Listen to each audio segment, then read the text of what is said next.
1 Samuel chapter 4. And Samuel's word came to all Israel. Now the Israelites went out to fight against the Philistines. The Israelites camped at Ebenezer, and the Philistines at Aphek. The Philistines deployed their forces to meet Israel, and as the battle spread, Israel was defeated by the Philistines, who killed about 4,000 of them on the battlefield. When the soldiers returned to camp, the elders of Israel asked, "Why did the Lord bring defeat on us today before the Philistines? Let us bring the ark of the Lord's covenant from Shiloh, so that he may go with us and save us from the hand of our enemies." So the people sent men to Shiloh, and they brought back the ark of the covenant of the Lord Almighty, who is enthroned between the cherubim. And Eli's 2 sons, Hophni and Phinehas, were there with the ark of the covenant of God. When the ark of the Lord's covenant came into the camp, all Israel raised such a great shout that the ground shook. Hearing the uproar, the Philistines asked, "What's all this shouting in the Hebrew camp?" When they learned that the ark of the Lord had come into the camp, the Philistines were afraid. "A god has come into the camp," they said. "Oh no, nothing like this has happened before. We're doomed. Who will deliver us from the hand of these mighty gods? They are the gods who struck the Egyptians with all kinds of plagues in the wilderness. Be strong, Philistines. Be men, or you will be subject to the Hebrews, as they have been to you. Be men and fight." So the Philistines fought, and the Israelites were defeated, and every man fled to his tent. The slaughter was very great. Israel lost 30,000 foot soldiers. The ark of God was captured, and Eli's 2 sons, Hophni and Phinehas, died. That same day, a Benjaminite ran from the battle line and went to Shiloh with his clothes torn and dust on his head. When he arrived, there was Eli sitting on his chair by the side of the road, watching, because his heart feared for the ark of God. When the man entered the town and told what had happened, the whole town sent up a cry. Eli heard the outcry and asked, "What is the meaning of this uproar?" The man hurried over to Eli, who was 98 years old, and whose eyes had failed so that he could not see. He told Eli, "I have just come from the battle line. I fled from it this very day." Eli asked, "What happened, my son?" The man who brought the news replied, "Israel fled before the Philistines, and the army has suffered heavy losses. Also your 2 sons, Hophni and Phinehas, are dead, and the ark of God has been captured." When he mentioned the ark of God, Eli fell backwards off his chair by the side of the gate. His neck was broken, and he died, for he was an old man, and he was heavy. He had led Israel for 40 years. His daughter-in-law, the wife of Phinehas, was pregnant and near the time of delivery. When she heard the news that the ark of God had been captured and that her father-in-law and her husband were dead, she went into labor and gave birth, but was overcome by her labor pains. As she was dying, the women attending her said, "Don't despair, you've given birth to a son." But she did not respond or pay any attention. She named the boy Ichabod, saying, "The glory has departed from Israel," because of the capture of the ark of God and the deaths of her father-in-law and her husband. She said, "The glory has departed from Israel, for the ark of God has been captured." 1 Samuel chapter 5. After the Philistines had captured the ark of God, they took it from Ebenezer to Ashdod. Then they carried the ark into Dagon's temple and set it beside Dagon.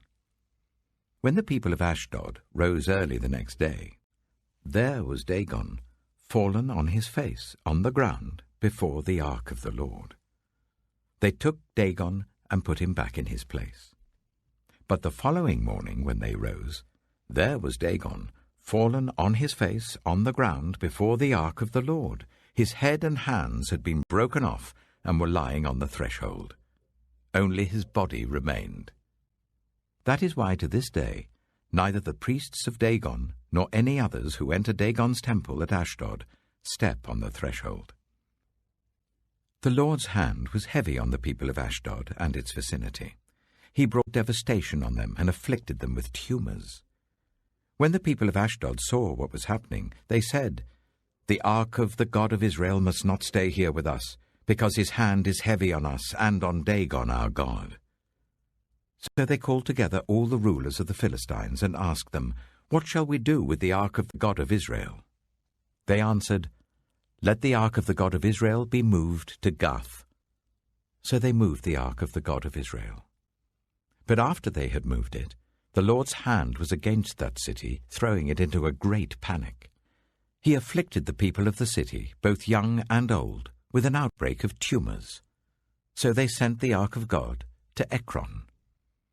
As the ark of God was entering Ekron, the people of Ekron cried out, "They have brought the ark of the God of Israel round to us to kill us and our people."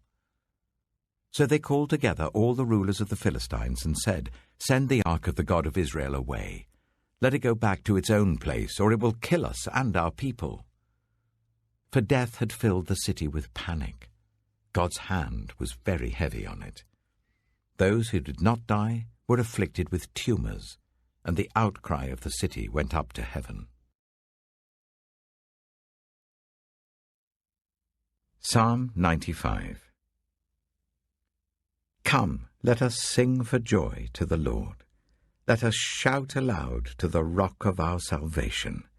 Let us come before him with thanksgiving and extol him with music and song. For the Lord is the great God, the great King above all gods. In his hand are the depths of the earth, and the mountain peaks belong to him. The sea is his, for he made it, and his hands formed the dry land. Come, let us bow down in worship. Let us kneel before the Lord our Maker. For he is our God, and we are the people of his pasture, the flock under his care. Today, if only you would hear his voice. Do not harden your hearts as you did at Meribah, as you did that day at Massah in the wilderness, where your ancestors tested me. They tried me, though they had seen what I did. For 40 years I was angry with that generation. I said, "They are a people whose hearts go astray, and they have not known my ways." So I declared on oath in my anger, "They shall never enter my rest." Proverbs chapter 2. My son, if you accept my words and store up my commands within you, turning your ear to wisdom and applying your heart to understanding. Indeed, if you call out for insight and cry aloud for understanding, and if you look for it as for silver and search for it as for hidden treasure, then you will understand the fear of the Lord and find the knowledge of God. For the Lord gives wisdom. From his mouth come knowledge and understanding. He holds success in store for the upright. He is a shield to those whose way of life is blameless. For he guards the course of the just and protects the way of his faithful ones. Then you will understand what is right and just and fair, every good path. For wisdom will enter your heart, and knowledge will be pleasant to your soul. Discretion will protect you, and understanding will guard you. Wisdom will save you from the ways of wicked men, for men whose words are perverse, who have left the straight paths to walk in dark ways, who delight in doing wrong and rejoice in the perverseness of evil, whose paths are crooked and who are devious in their ways. Wisdom will save you also from the adulterous woman, from the wayward woman with her seductive words, who has left the partner of her youth and ignored the covenant she made before God. Surely her house leads down to death, and her paths to the spirits of the dead. None who go to her return, or attain the paths of life. Thus you will walk in the ways of the good, and keep to the paths of the righteous. For the upright will live in the land, and the blameless will remain in it. But the wicked will be cut off from the land, and the unfaithful will be torn from it.